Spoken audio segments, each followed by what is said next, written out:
انہوں نے فرمایا کہ دنیا نے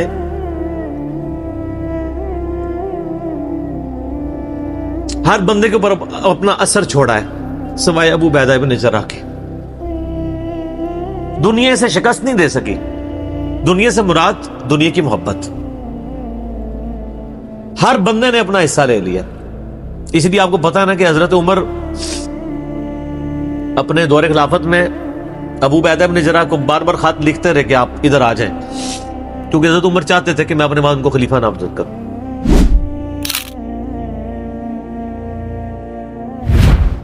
پھر جنگ یرموک کا موقع جب آیا، رومن امپائر کے خلاف فیصلہ کن جنگ تھی جو، تو عین میدان جنگ میں حضرت بکر صدیق فوت ہو گئے. حضرت عمر نے پہلا ڈیسیژن یہ کیا کہ خالد بن ولید کو آرمی چیف کے عہدے سے معزول. ہائے ہائے سر، بالکل آپ آخری اوور چل رہے ہو اور آپ کا جو پلیئر سینچری پہ سینچری مارو، آپ اس کو کہیں اس کو واپس آ جاؤ اور ایک نیا پلیئر بھیج دیں. جو کریز پہ سیٹ تھا اس کو آپ واپس بلا لیں. یہ وہ شخص کر سکتا ہے جس کا خدا پہ یقین ہو. تو اور آپ کو پتہ ہے حضرت عمر کے رشتہ دار تھے قریبی، انہی کے قبیلے سے تھے حضرت خالد بن ولید. حضرت خالد بن ولید کو پتا تھا کہ یہ اگر عمر خلیفہ بنے گا نا تو پھر میرا معاملہ پہلے ہوگا. اور وہی ہوا، ابو عبیدہ ابن جراح کو بنا کے بھیج دیا. لوگوں میں بڑی چیمہ گوئیاں شروع ہوئی کہ لو جی سب سے بڑی آرمی کے خلاف جنگ ہو رہی ہے، سب سے بڑی سپر پاور، اور عین میدان جنگ میں یہ ڈیسیژن کر دیا ہے، اگر مسلمان ہار گئے پھر کیا ہوگا. یہ وہ اللہ نے فتح دے دی. فتح ہوئی تو اب جب لوگ آ کے مبارک باتیں پیش کر رہے ہیں، پھر حضرت عمر نے آ کے مسجد نبی میں خطبہ دیا. انہوں نے کہا خدا کے لیے میں تم سے یہی تو چیز ختم کرنا چاہتا تھا کہ یہ فتوحات خالد کی وجہ سے نہیں ہو رہی، رب خالد کی وجہ سے ہو رہی ہے. کل کو خالد نہیں رہے گا تو تم کیا سمجھو گے کہ اسلام ختم ہو جائے گا؟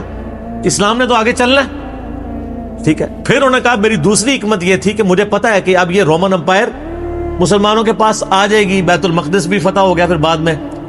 تو خالد ابن ولید جو ہے یہ جنگ کی فیلڈ کا ماسٹر ہے، اور جب کوئی علاقہ فتح ہو جاتا ہے پھر کسی جنگجو کی وہاں گورنر لگانے کی ضرورت نہیں ہوتی، بلکہ کسی ایسے شخص کو گورنر لگانے کی ضرورت ہوتی ہے جو ہیومن انسٹنکٹ سے واقف ہو، جس کو ہیومن مینجمنٹ آتی ہو.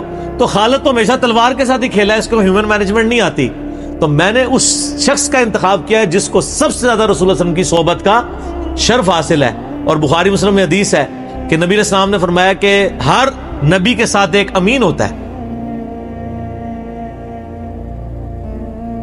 اور میرا امین جو ہے وہ ابو عبیدہ ابن جراح ہے. ان کو پھر یعنی یرموک میں حضرت عمر نے یعنی آرمی چیف لگایا اور فتح ہوئی. اس کے بعد بیت المقدس بھی فتح ہو گیا، کیونکہ ابو عبیدہ جو ہے وہ شروع کے مسلمانوں میں سے ہیں، مکی دور کے. اب بعد میں لوگوں کو اسلام سکھانا تھا تو ایسے بندے کی ضرورت تھی نا. تو پھر حضرت عمر آپ کو پتا ہے نا دورے پہ بھی گئے تھے بیت المقدس کی چابیاں لینے کے لیے. تو وہاں پہ کئی واقعات ہیں، ان میں سے ایک جو واقعہ ابو عبیدہ کا جو کہ ذکر ہوا ہے، تو اس کے بعد حضرت عمر ابو عبیدہ کو کہتے ہیں مجھے اپنے اب آپ آفس میں لے چلو.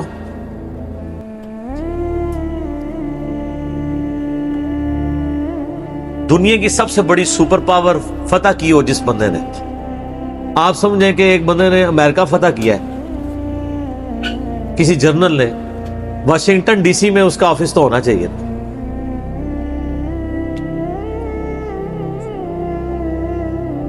حضرت عمر رضی اللہ تعالیٰ عنہ کو ابو عبیدہ جب اپنے یعنی آفس میں لے کے گئے تو آفس کیا تھا؟ اسی قلعے کا ایک پرانا سا کمرہ جس کے ایک کونے کے اوپر مصلی بچھا ہوا ہے، ایک وضو کی جگہ ہے، لوٹا پڑا ہوا ہے. یہ کل کائنات ہے اس آفس کی جو سب سے بڑی سپر پاور کو جس بندے نے گرایا، ابو عبیدہ ابن جراح نے. حضرت عمر رضی اللہ تعالیٰ عنہ کی آنکھوں میں آنسو آ گئے. انہوں نے فرمایا کہ دنیا نے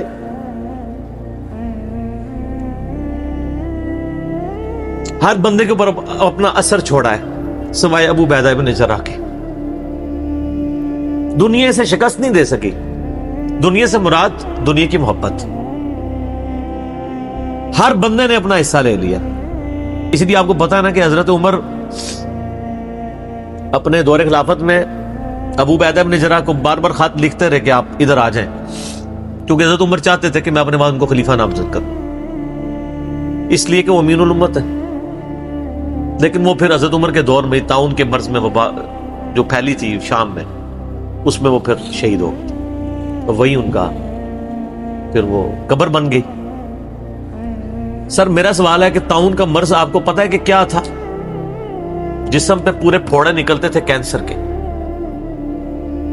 تو کیا حضرت ابو عبیدہ بن جراح ناکام گئے دنیا سے؟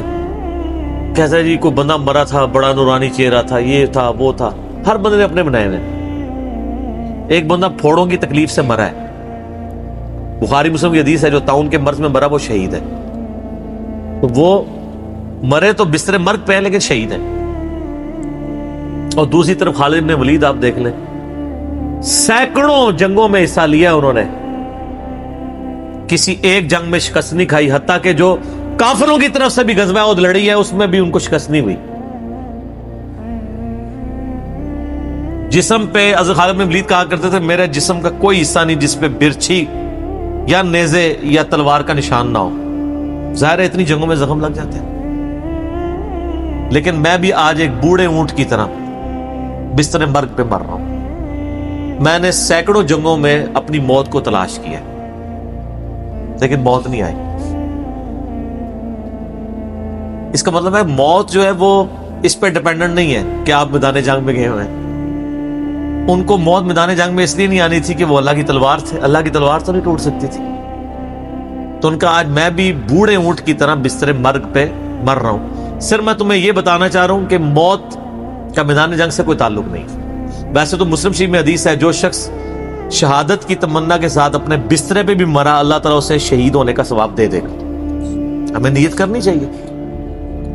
یہ حضرت خالد بن ولید کے شعر ہیں کہ میں بھی اگر موت میدان جنگ میں آتی تو مجھے آتی جس نے سینکڑوں مار کے لڑے ہیں. اور سر پیچھے بیٹھ کے نہیں, آج کل کے جرنیلوں کی طرح فرنٹ سے لیڈ کر کے.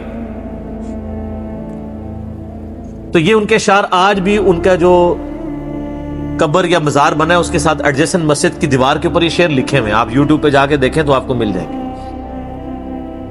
فرنٹ سے لیڈ کر کے پوری زندگی لڑے ہیں.